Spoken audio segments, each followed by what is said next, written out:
আজ জগদ্ধাত্রী পুজোর মহানবমী। এই মহানবমীকে কেন্দ্র করে চন্দননগর কৃষ্ণনগরের সঙ্গে তাল মিলিয়ে বহরমপুর শহরও পিছিয়ে নেই। এই জগদ্ধাত্রী পুজোয় তাই বহরমপুরের অন্যতম বড় পুজো।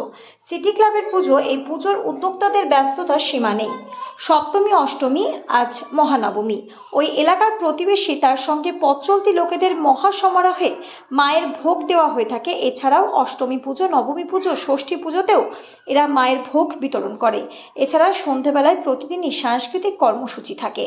তাই বহরমপুর শহরের এই জগদ্ধাত্রী পুজোর অন্যতম মানুষের গন্তব্যস্থল এই 4 দিন। এছাড়া বিসর্জনের দিন অতি সমারোহে গোটা ভারতবর্ষ থেকে আগত বিভিন্ন শিল্পী সমন্বয়ে এরা নানান রকম প্রশাসন করে মায়ের নিরঞ্জন করে।